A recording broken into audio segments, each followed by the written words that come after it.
बच्चों, अब जो है पाचन के टॉपिक में जो पचित भोजन है उसका अवशोषण किन किन क्षेत्रों में मुख्य रूप से हो रहा है वो मैं आपको एनसीईआरटी के पॉइंट के आधार पे कुछ बातें बता रहा हूं, बिल्कुल याद रखना क्योंकि क्वेश्चन इन्हीं जगहों से बनते हैं। तो सबसे पहले मुख, हमारे जो मुख है इसमें कुछ औषधियां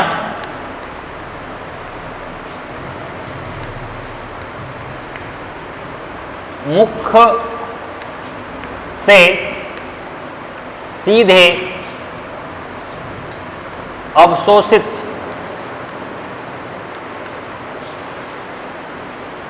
होती हैं या हो जाती हैं। बच्चों यहां पर क्या है कि कुछ जो मेडिसिन्स होते हैं, कुछ औषधियां, ये मुख से सीधा अवशोषित होगा और अवशोषित होकर के डायरेक्ट हमारे ब्लड में चला जाएगा। हमारा जो टंग है, जीभा, इस टंग के निचले हिस्से में श्लेष्म पदार्थ होते हैं, हल्का सा म्यूकस के रूप में, और रक्त की केशिकाएं पाए जाते हैं, रक्त की केशिकाएं।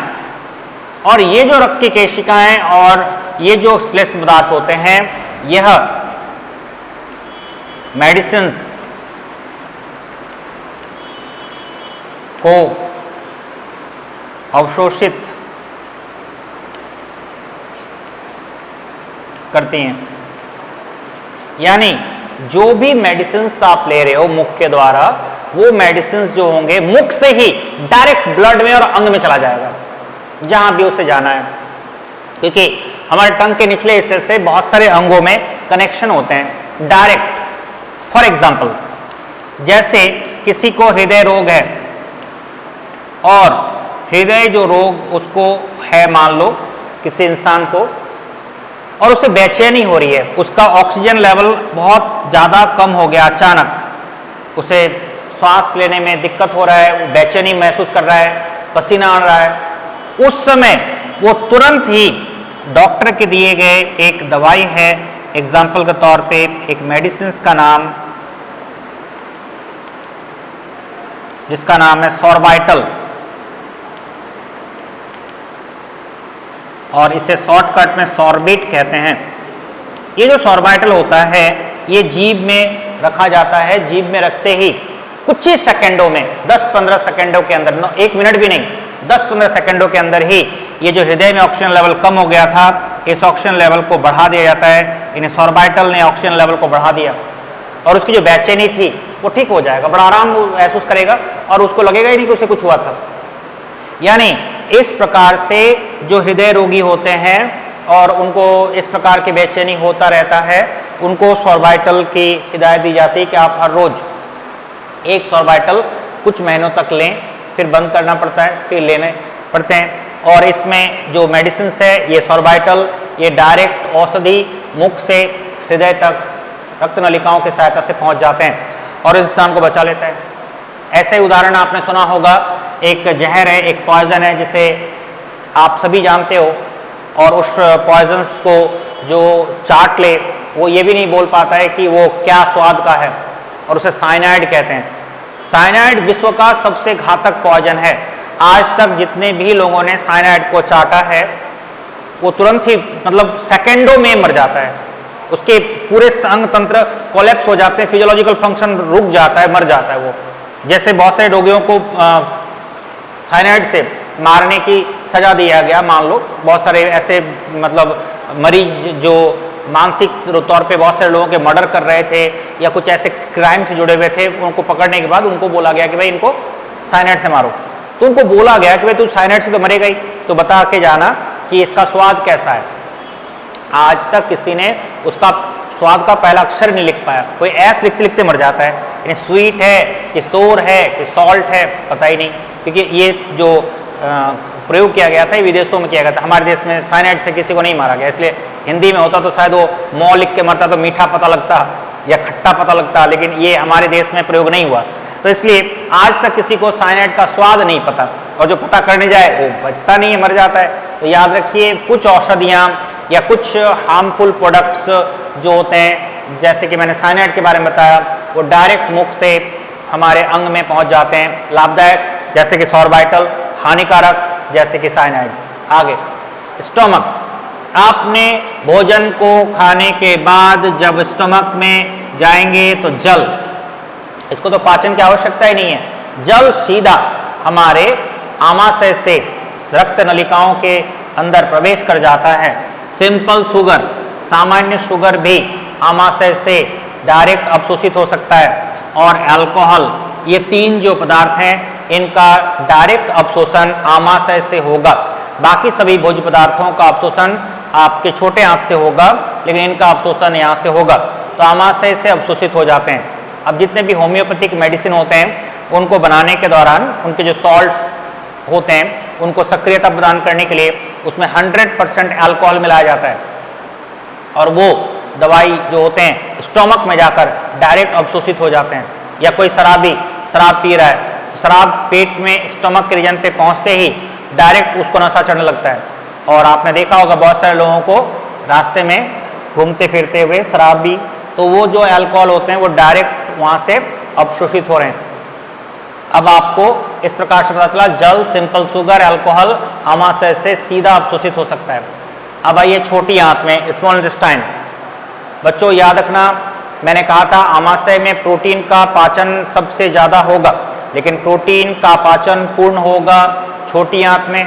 या आपने देखा होगा अब तक के केमिकल रिएक्शन में कि वसा हो या कार्बोहाइड्रेट हो, इनका पूर्ण पाचन जो पूर्णता को प्राप्त करता है, जिसे इंग्लिश में कंप्लीट बोलते हैं, वो कंप्लीट होता है स्मॉल इंटेस्टाइन में। तो आमाशय स्मॉल इंटेस्टाइन में यहाँ पर होगा छोटी आंत, छोटी आंत में पाचन पूर्ण होता है। तो छोटी आंत में जो पाचन क्रिया है वो पूर्ण हो जाएगा स्मॉल इंटेस्टाइन में जाकर। आमाशय में प्रारंभ हो रहा है लेकिन यहाँ पर पूर्ण होगा। पचित पदार्थ सरल रूपों में परिवर्तित हो जाते हैं, ये बात तो आप जानते हो, जैसे ग्लूकोज है, फ्रक्टोज है, फैटी एसिड्स हैं, ग्लिसरॉल है, एमिनो एसिड्स हैं इत्यादि, ये सभी सरल रूप में परिवर्तित हो गए।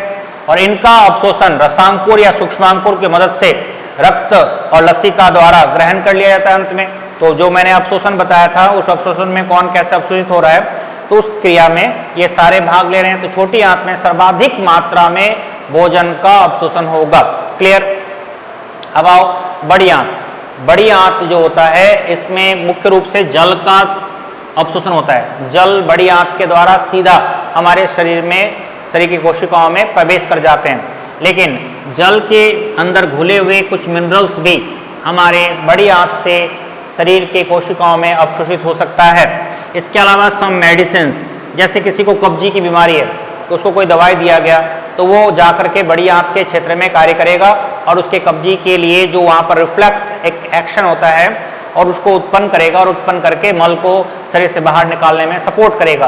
तो इस प्रकार से बड़ी आंत में जल, थोड़े बहुत मिनरल्स और कुछ मेडिसिन अवशोषित हो जाते हैं। तो इस प्रकार से आपने अलग अलग क्षेत्रों में अवशोषण को देख लिया। अब देखो पाचन के टॉपिक में आपने देखा कि सबसे पहले भोजन का क्या होता है, भोजन हम ग्रहण करते हैं, भोजन अवशोषित होता है, फिर उसका डाइजेशन होता है, फिर उस डाइजेशन के बाद एब्जॉर्प्शन होता है, और उसके बाद एसिमिलेशन यानी स्वांगीकरण, वितरण बोलते हैं हिंदी में। अब एसिमिलेशन का मतलब स्वांगीकरण। ये स्वांगीकरण क्या है, तो जो भी पचित पदार्थ है, पचित भोजन है, पचित भोजन ऊतकों द्वारा रक्त या लसिका की सहायता से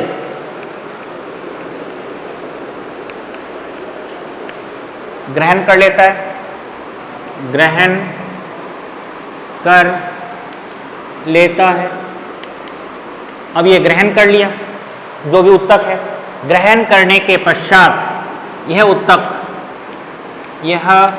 ऊतक इन पदार्थों का उपयोग अपने कार्यों के लिए करेगा, अपने कार्यों के लिए करता है, अब ये जो पदार्थ जो भी इन्होंने लिया, इनका जो भी कार्य है, ये अलग अलग प्रकार के उत्तक अंग का निर्माण करते हैं और वो अंग का जो भी कार्य होगा वो पूरा करेगा, तो ये कार्य को पूरा करेगा। फिर अलग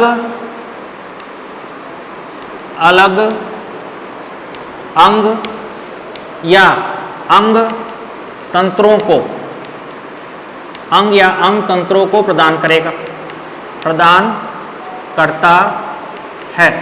अब जब ये अलग अलग अंग या अंग तंत्रों को प्रदान करेगा तो इससे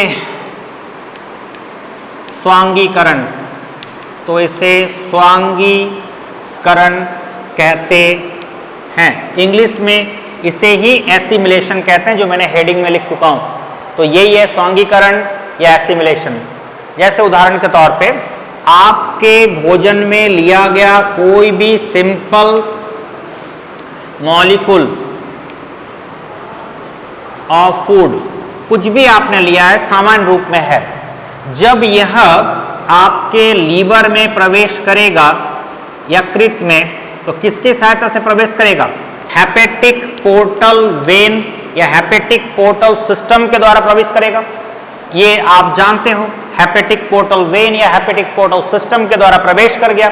प्रवेश करने के बाद मान लो कि आपके लीवर में एमिनो एसिड ने प्रवेश किया, तो एमिनो एसिड लीवर में प्रवेश करने के बाद ये एमिनो एसिड जो होता है, यह या तो इसके कार्यात्मक प्रोटीन का निर्माण करेगा, यानी आपके उत्तकों को जिस प्रकार से कार्य करना चाहिए उस प्रकार के प्रोटीन का निर्माण करता है, पहला पॉइंट। दूसरा, यह सेल मेम्ब्रेन को बनाता है। जैसे आप जानते हो प्रोटीन लिपिड प्रोटीन मॉडल, आपके कोशिका के आवरण जो सेल मेम्ब्रेन है, कोशिका झिल्ली, उसमें इस प्रकार के सेल मेम्ब्रेन को बनाने के लिए प्रोटीन चाहिए, तो ये एमिनो एसिड उस प्रकार के प्रोटीन को द्वारा इसका निर्माण करेगा। इसके बाद एंजाइम्स के निर्माण में भाग लेगा। जितने भी एंजाइम्स होते हैं, याद रखना, ऑल एंजाइम्स आर प्रोटीन। एक बात कई बार आपने पढ़ा होगा कि जितने भी एंजाइम्स होते हैं सबके सब प्रोटीन होते हैं, तो लीवर इस प्रकार के एंजाइम को बना सकता है या प्रारंभिक रूप से बना करके अंग के पास भेजता है, फिर वो अंग इस प्रकार के एंजाइमों को पूरी तरह से बनाता है। और but all proteins are not enzyme. लेकिन ये बात भी याद रखना कि जितने भी प्रोटीन इस दुनिया में पाए जाते हैं, सभी प्रोटीन एंजाइम नहीं होते।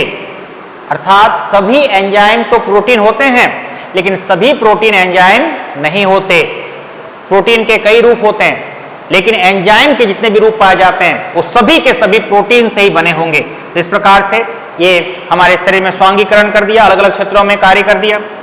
अब जैसे किसी ने लीवर के द्वारा फैटी एसिड जो खाया होगा तो वो ग्रहण होगा, और फैटी एसिड जो होता है वो त्वचा के नीचे जमा होने लगता है।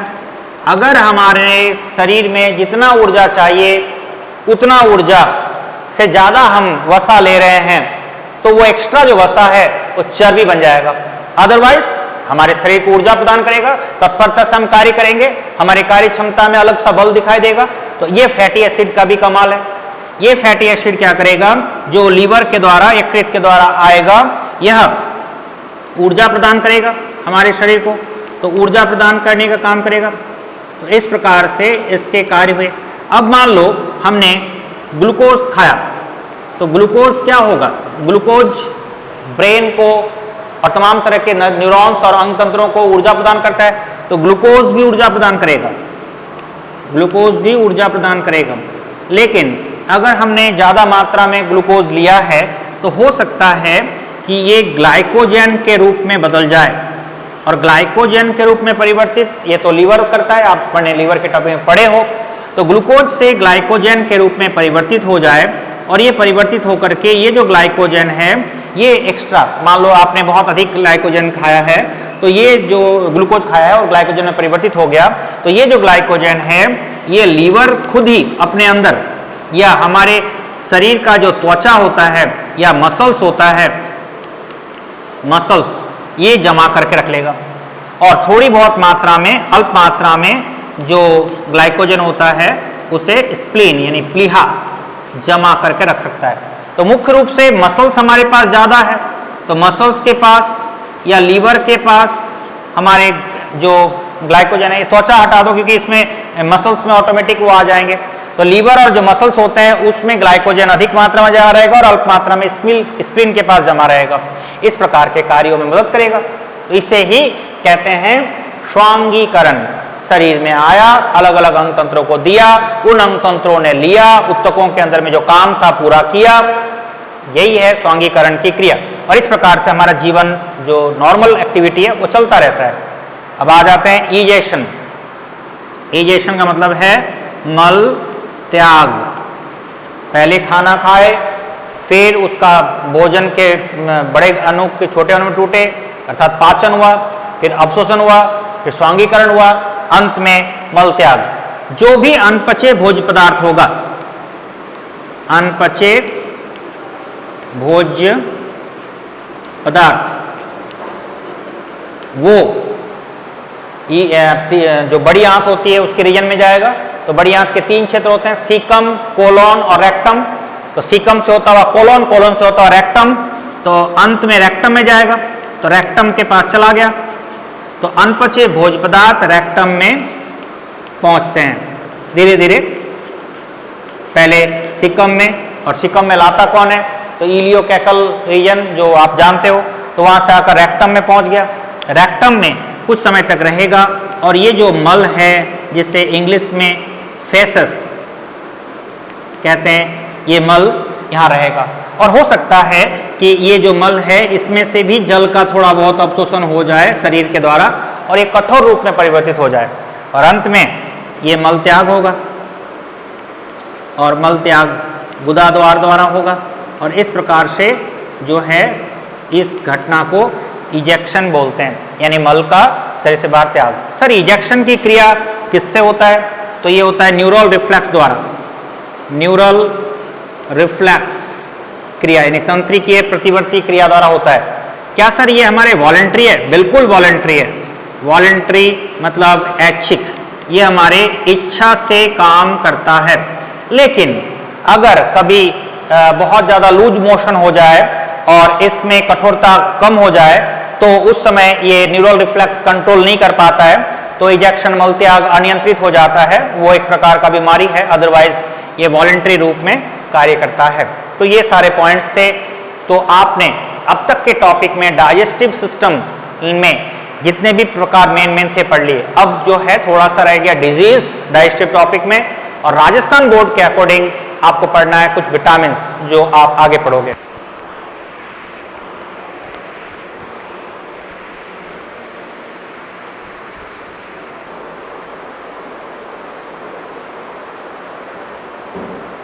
ना बच्चों, अब पाचन संबंधी कुछ रोगों के बारे में आपको बता रहा हूं कि मानव में पाचन संबंधी रोग, आंत में अनेकों प्रकार के जीवाणु, विषाणु या कृमि जनित रोग हो सकते हैं। और ये हमारे भोजन में जो भी हानिकारक पदार्थ होते हैं वो रोगाणु के रूप में मिलकर अगर हमारे आंत तक पहुंच जाए तो अपने शरीर में ये रोग उत्पन्न कर सकता है।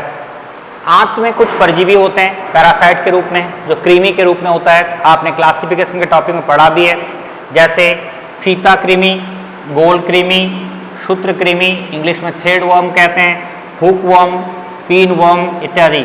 ये जो होते हैं ये पचे हुए पोषक पदार्थों को ग्रहण कर लेते हैं, इसलिए इसे हमारे शरीर का परजीवी कहते हैं। इसके कारण शरीर कमजोर हो जाता है और कई प्रकार के जो रोगों के लक्षण हैं वो हमारे अंदर उत्पन्न होते हैं। अब कुछ मुख्य रोगों में पहला है पीलिया, जॉन्डिस। इसके बारे में आप जानते हो कि हमारे शरीर में जो पित्त वर्णक है, और पित्त वर्णक 2 है, बिलिरुबिन और बिलिरुबिन।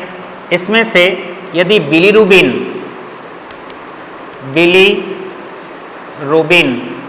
की मात्रा सामान्य से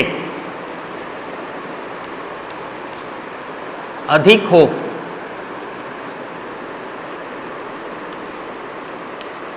तो पीलिया जो रोग है ये हो सकता है।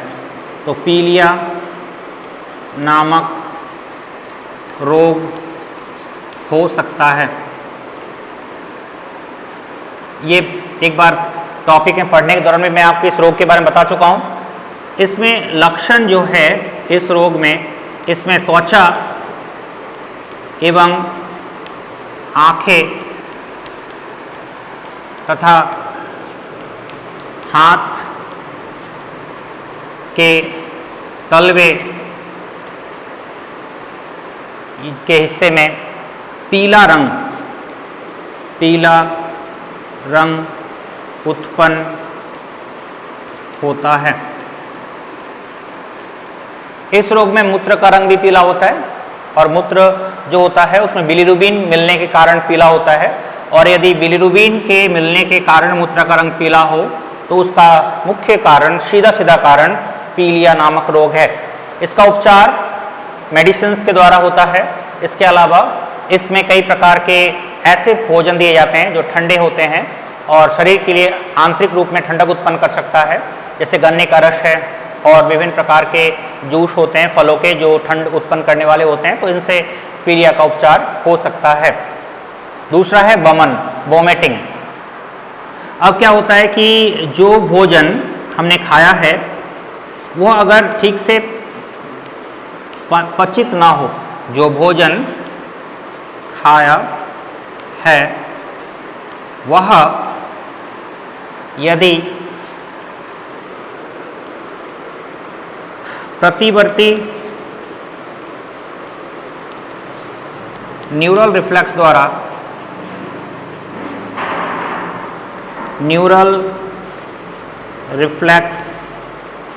द्वारा मुख के रास्ते बाहर निकले तो इसे वोमिटिंग कहते हैं।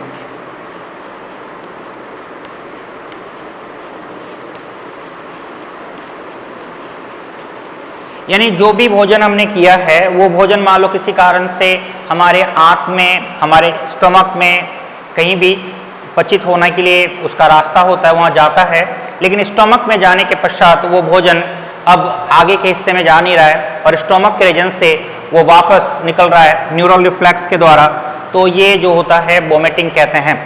इसमें क्या होता है कि इसका जो कंट्रोल सेंटर है वोमिटिंग का, हमारे ब्रेन के अंदर इसका कंट्रोल सेंटर होता है, यानी जिसके द्वारा वोमिटिंग उत्पन्न होता है वो ब्रेन का एक भाग है जिसे मेडुला ऑब्लोंगाटा कहते हैं। मेडुला ऑब्लोंगाटा में वमन केंद्र होता है, यानी जो वोमिटिंग का जो केंद्र है, हिंदी में इसे वमन कहते हैं, तो वोमिटिंग का केंद्र मेडुला ऑब्लोंगाटा में होता है और मेडुला ऑब्लोंगाटा में न्यूरल रिफ्लेक्स होता है और न्यूरल रिफ्लेक्स के बाद वोमिटिंग होता है। इस क्रिया में बेचैनी उत्पन्न होता है। देखो बच्चों, अगर हम सिंपल बात करें तो वोमिटिंग होना एक तरह की ऐसी क्रिया है जिसमें हमारे शरीर में जो भी भोजन आमाशय तक पहुंचा है वो भोजन मुख के रास्ते आ रहा है, निकल रहा है और इसे मेडुला ऑब्लोंगाटा कंट्रोल कर रहा है। अच्छा भी है और बुरा भी है। जैसे मान लो कोई दूषित भोजन हमारे आमाशय में पहुंच गया है और हमारे शरीर ने उसे पहचान लिया कि ये भोजन हमारे शरीर के लिए हानिकारक है, तो उस भोजन को न्यूरल रिफ्लेक्स के द्वारा मेडुला ऑब्लोंगाटा का वमन केंद्र सक्रिय होकर मुख के रास्ते बाहर निकाल देगा। अच्छी बात है। लेकिन यदि नॉर्मल तरीके से ये सक्रिय हो जाए और आप सामान्य भोजन ले रहे हो जिसमें किसी भी प्रकार का दूषित पदार्थ नहीं है, उसके बाद भी वो वोमिटिंग्स हो रहा है, तो फिर ये कुछ प्रकार के मेडिसिन या इंजेक्शंस द्वारा मेडुला ऑब्लोंगाटा के जो सेंटर होता है उसको डीएक्टिवेट किया जाता है और वोमिटिंग्स को फिर रोका जाता है। तो वमन जो है, इसमें क्वेश्चन अगर आपका बनेगा तो मेडुला ऑब्लोंगाटा के वमन केंद्र के रूप में जो बनते हैं इसी से बनेगा। बाकी हर बच्चा जानता है कि मुंह के रास्ते अनपचे भोज्य पदार्थ बाहर आना ही या ऐसे पदार्थ जो दूषित हो उसका बाहर आना ही वोमिटिंग्स कहलाता है। तो ये वोमिटिंग्स तो सभी जानते हैं, लेकिन मेडुला ऑब्लोंगाटा के फॉर्म्स को आपको जानना होगा। अब आगे देखो, प्रवाहिका या डायरिया, इसमें क्या होता है, मल जो होता है इसमें अधिक जल उपस्थित रहता है।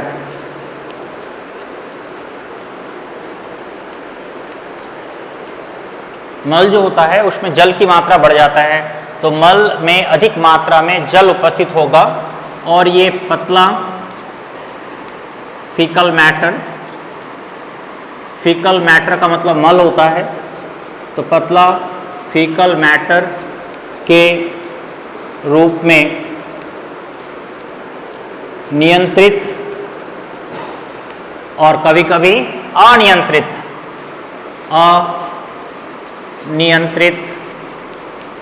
रूप में मलाशय से निकलता है। तो अगर ऐसा हो रहा है तो इसे डायरिया कहते हैं और यह बार बार होगा, बार बार होता है। डायरिया जब भी किसी को होता है एक बार नहीं होता है। अगर उसके डायरिया शरीर के अंदर रोग उत्पन्न हो रहा है तो अगर उसको प्रवाहिका नामक रोग हिंदी में कहते हैं, तो उत्पन्न होने से उसके फीकल मैटर जो उसके मलाशय के द्वार पे है उसमें जल की मात्रा बढ़ गया और वो काफ़ी पतले रूप में बार बार उसे शरीर से बाहर निकालना पड़ रहा है, तो इसे कभी कभी अनकंट्रोल भी हो जाता है, न चाहते हुए भी वो जो है निकल आते हैं, तो इसे प्रवाहिका या डायरिया कहते हैं। ये जो होता है इसके उपचार में अगर ऐसा किसी को हो जाए तो सबसे पहली बात है कि उपचार जो है, उपचार में ORS का घोल उसे पिलाना चाहिए। ORS का जो घोल होता है ये जीवनदायी घोल है और ये उसको पिलाना चाहिए। ओरल रिहाइड्रेशन सीरम कहते हैं, और ये नहीं मिले घर पे तो एक गिलास पानी में 1 चम्मच चीनी और थोड़ा सा नमक मिलाकर भी उसे पिलाते रहना चाहिए। इससे भी इस रोग का उपचार हो सकता है। छोटे बच्चों में दस्त जो होता है ये देखे जाते हैं, तो इस प्रकार से जो है शरीर में जल की बहुत अधिक हानि हो जाता है, तो इसे मेंटेन रखने के लिए, जल की मात्रा को बनाए रखने के लिए ORS का घोल देना चाहिए। इसमें ORS में जल तो होता ही है, साथ में विभिन्न प्रकार के मिनरल्स एंड आयंस होते हैं जो सेहत के लिए बहुत अच्छा होता है। अब बात करते हैं कोष्ठकाठिन्य, कोष्ठबद्धता, कब्ज या इंग्लिश में कॉन्स्टिपेशन। इसमें क्या होता है, इसका उल्टा है। इसमें तो बार बार मल त्याग हो रहा है, इसमें ऐसा नहीं होगा। मल जो होगा फीकल मैटर,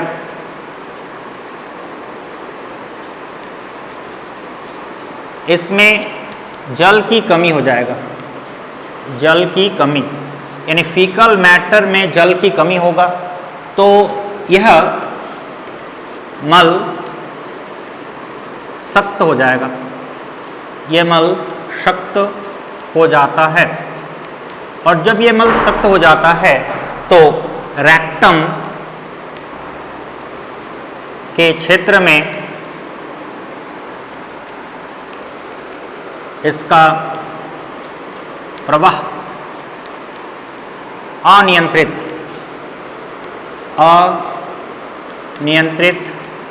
अलयबद्ध, इन दो में से जो भी शब्द आप लगाना चाहो, अनियंत्रित अलयबद्ध रूप में होता है। और इसके बाद जो मल है वो रेक्टम के रास्ते आगे बढ़ ही नहीं पाता है, रुका रहता है वहाँ बहुत देर तक। पेट में दर्द होता है, गैस फॉर्म्स बॉडी के क्षेत्र में होने लगते हैं, लेकिन ये मल जो होते हैं ये जब निकल नहीं पाते हैं तो इसे ही कब्जी कहते हैं। यानी मल या फीकल मैटर में जल की कमी से ये सख्त हो जाता है और रेक्टम के क्षेत्र में इसका प्रवाह अनियंत्रित होगा, अलयबद्ध होगा, जिसे कब्जी कहते हैं। इसमें मल त्याग में अनियमितता,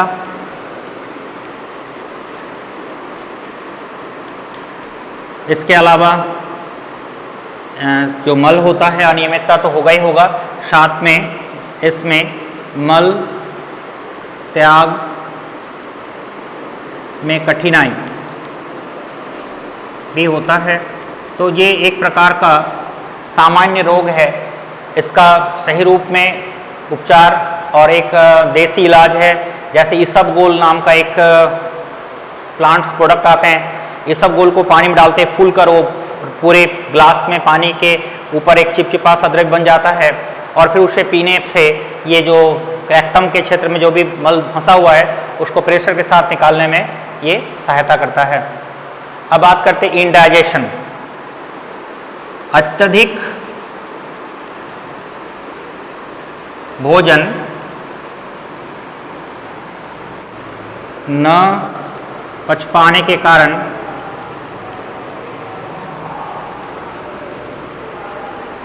ये जो रोग है अपच होता है। यानी कोई भी इंसान जो अत्यधिक भोजन कर रहा है और फिर उसे पचा नहीं पा रहा है तो ये अपच है। इसका जो कारण है, इसका ऐसे तो बहुत सारे कारण हैं, लेकिन एक कारण है अत्यधिक मसालेदार भोजन ग्रहण करना। अत्यधिक मसालेदार भोजन ग्रहण करना। अगर कोई इंसान अत्यधिक मात्रा में मसालेदार भोजन कर रहा है तो अपच होना निश्चित है, क्योंकि उसके शरीर में एंजाइम जो होते हैं वो carbohydrate, protein, fat, nucleic acids इत्यादि पे क्रिया करके उनको पाचन करते हैं। लेकिन जो मसालेदार भोजन होते हैं जिसमें स्पाइसी फूड कहते हैं, बहुत ज़्यादा तेल होता है और उसको फिर वो पचा नहीं पा रहा है, तो अपच नामक रोग उत्पन्न हो सकता है। अगला है हाइपर कोलेस्ट्रेमिया। यदि कोई लो डेंसिटी कोलेस्ट्रॉल, जिसको मैं आपको बता चुका हूँ कई क्लासेस में, तो लो डेंसिटी कोलेस्ट्रॉल वाला भोज्य पदार्थ ग्रहण करता है। यदि लो डेंसिटी कोलेस्ट्रॉल वाला भोज्य पदार्थ ग्रहण करता है तो रक्त में कोलेस्ट्रॉल की मात्रा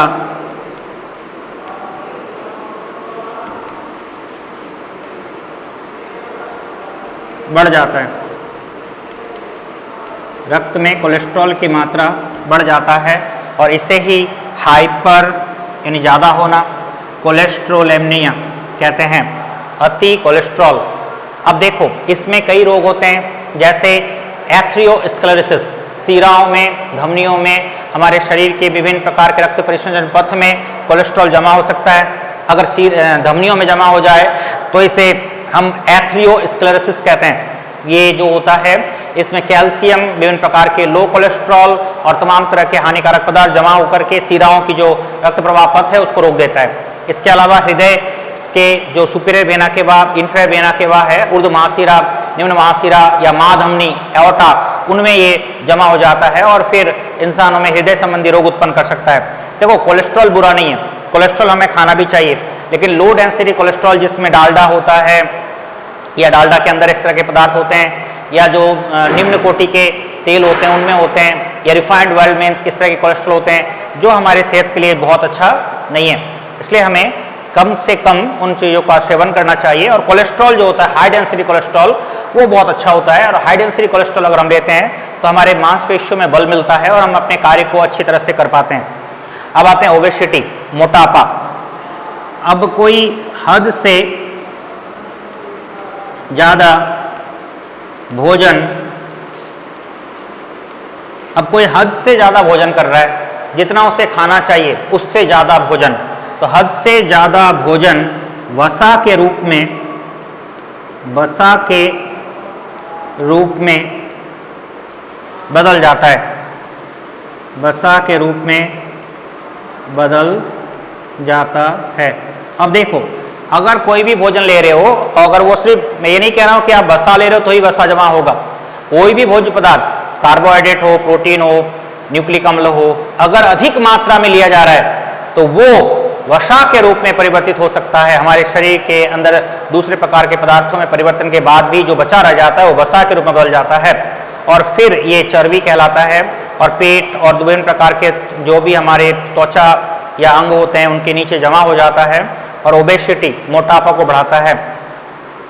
और ओबेसिटी, जो मोटापा होता है इसे ओबेसिटी कहते हैं, ओबेसिटी को बढ़ाता है। तो इस प्रकार से कुछ रोग है जो मैंने आपको बताया। तो देखो एक मिनट में क्या क्या बताया कि आंत में विभिन्न प्रकार के जीवाणु विषाणु के अलावा परजीवियों से भी रोग होता है और परजीवी वो होते हैं जो पचे पचाए भोजन को ग्रहण कर लेते हैं। बहुत सारे कृमि हैं जिससे ये रोग हो सकता है। पीलिया, बिलिरुबिन की मात्रा बढ़ने पर, वोमिटिंग का रेगुलेटिंग सेंटर जो होता है मेडुला ऑब्लोंगाटा होता है और रिफ्लेक्स एक्शन न्यूरल रिफ्लेक्स द्वारा वोमिटिंग्स जो होते हैं वो होता है। प्रवाहिका जो होता है इसमें अधिक जल उपस्थित रहता है और जो मल होता है वो पतला हो जाता है और बार बार मलत्याग होता है। इसके उपचार में ORS का घोल देना चाहिए। कब्जी जो होता है इसमें जल की कमी हो जाता है फीकल मैटर में और फिर वो अनियमित रूप से मलत्याग और उसमें कठिनाई होता है जिसे यहाँ पर कब्जी कहते हैं। अपच जो होता है अत्यधिक भोजन कर लिया और फिर पचा नहीं पा रहा है तो अपच हो रहा है। इसमें मसालेदार भोजन ज़्यादा से ज़्यादा जिम्मेदार होते हैं। और हाइपर कोलेस्ट्रेमिया में लो डेंसिटी कोलेस्ट्रॉल अगर कोई अधिक मात्रा में खा रहा है तो हाई डेंसिटी कोलेस्ट्रॉल जो होता है उसके लो डेंसिटी कोलेस्ट्रॉल के कारण हाइपर कोलेस्ट्रेमिया होता है। बट जबकि हाई डेंसिटी कोलेस्ट्रॉल बहुत अच्छा होता है। और ओबेसिटी, हद से ज़्यादा भोजन करने के बाद वसा के रूप में जमा रहना मोटापा या ओबेसिटी कहलाता है। अब मैं कुछ प्रोटीन की कमी से होने वाले रोग बता रहा हूँ जो बहुत इंपॉर्टेंट है।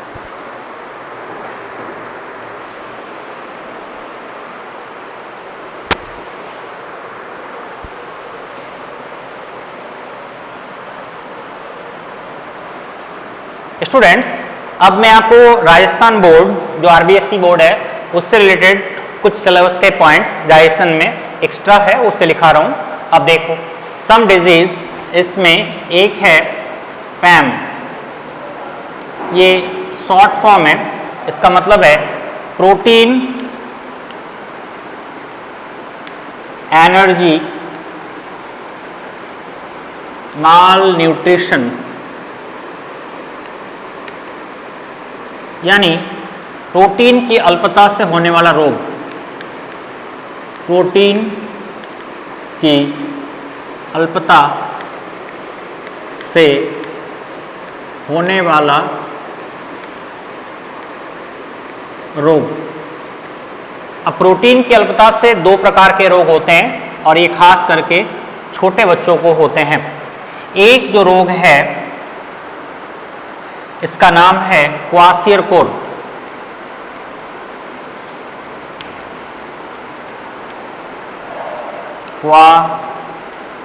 क्वासियरकोर। और दूसरा रोग है मरास्मस। मरास्मस। तो ये दो नाम याद रखना, ये दोनों प्रोटीन की कमी से होने वाला रोग है, क्वासियरकोर और मरास्मस। इसमें क्या होता है क्वासियरकोर में, और ये किसको होता है, तो यह 1 से 3 वर्ष तक के बच्चों को होता है। और आपको राजस्थान बोर्ड के हर पॉइंट भी क्लियर करने होंगे क्योंकि आपके बोर्ड में भी 100 में 100 नंबर आ सकते हैं और लाना भी पड़ेगा, आपको मेहनत करने पे आ सकता है। तो क्वासियरकोर जो होता है ये 1 से 3 वर्ष तक के बच्चों में होता है, जबकि मरास्मस जो होता है ये 1 वर्ष से कम उम्र के बच्चों को होता है। अब 1 वर्ष से कम का मतलब लगभग 12 महीने तक, 11.5 महीने तक के बच्चों को ये रोग हो सकता है। यानी हम कह सकते हैं कि लगभग 1 वर्ष तक के बच्चों को ये रोग होता है। और 1 से ज़्यादा, जैसे 1 साल क्रॉस कर गया वैसे उसको ये 1 से 3 वर्ष तक में आ जाएंगे। तो सिंपल आप बात कीजिए कि 1 वर्ष तक के बच्चों के उम्र अगर कम हो रहे हैं, 1 वर्ष तक का हो रहा है, तो उसको मरासमस नामक रोग होगा। और अगर 1 साल पार कर गया है, 1 से 3 साल के बीच में है, तो उसे क्वासिरकोर नामक रोग होगा। ये दोनों ही प्रोटीन की कमी से होने वाला रोग है। इस रोग का मुख्य कारण प्रोटीन की कमी, और इस रोग का भी मुख्य कारण प्रोटीन की कमी, प्रोटीन की कमी। अब जैसे मान लो कि भारत एक विकासशील देश है, ऐसे बहुत सारे और भी कंट्री हैं जो विकासशील क्रम में हैं, और ना सोच समझ करके, बिना सोचे समझे, कहने का तात्पर्य है बहुत सारे संतान उत्पन्न कर रहे हैं और संतानों को ठीक से भोजन नहीं दे रहे हैं और कह रहे हैं ऊपर वाले का देन है, जितना भी आ जाए ठीक है, और ऐसे 10-12 का फौज खड़ा हो जा रहा है। तो प्रोटीन की कमी तो उन बच्चों में होगा ही बचपन से, फिर वो विकासशील तौर पे मानसिक रूप से विकास नहीं कर पाएंगे। अगर ये विकसित रूप में नहीं हो पाएंगे तो फिर एक प्रकार का रोग होगा, और ये भी प्रोटीन की कमी से होने वाला रोग है। ये जो बच्चे होते हैं इसको 2 ग्राम प्रोटीन प्रति किलोग्राम शरीर के वजन के अनुरूप, शरीर के वजन के अनुरूप देना चाहिए। अब जैसे मान लो कोई बच्चा है, वो शरीर उसका 5 केजी का है, तो उसको 10 ग्राम प्रोटीन हर रोज लेना चाहिए। कोई 4 केजी का है तो कम से कम 8 ग्राम प्रोटीन उसे लेना चाहिए। तो इस प्रकार से उसके शरीर के वजन के अनुरूप 2 ग्राम प्रोटीन लेना चाहिए। और ये भी वही सेम कंडीशन है, इसमें भी 2 ग्राम प्रोटीन की ही बात होगी। तो यहाँ भी 2 ग्राम प्रोटीन पर केजी ऑफ बॉडी वेट। तो बॉडी वेट के तुलना में जो भी उसका शरीर का वजन है वो ये देख करके उसको प्रोटीन लेना चाहिए। एक बात याद रखना, वयस्क जो होते हैं इंसान, जैसे ये 3 साल पार कर जाते हैं और फिर 5 साल, 10 साल, 20 साल, या भी हम लोग नॉर्मल हैं, 3 साल क्रॉस करने के बाद इसकी प्रोटीन की मात्रा कम करना पड़ेगा। 3 साल तक को ये रोग होना हुआ तो हुआ, नहीं तो नहीं होगा। अब इसको 1 ग्राम या 1.5 ग्राम प्रोटीन प्रति शरीर के वजन जो केजी अनुरूप है उसके अनुरूप उनको लेना पड़ेगा, तो वो स्वस्थ माना जाता है। बच्चों को ही केवल 1 से 3 साल तक के बच्चों को ही 2 ग्राम प्रोटीन दिए जाते हैं, या उससे कम, मतलब 1 साल से कम के भी बच्चे को, जो कि मैं आप देख रहे हो मरासमस में भी दे रहे हैं, तो ये देना चाहिए। इससे क्रॉस करने के बाद फिर प्रोटीन कम कर देते हैं।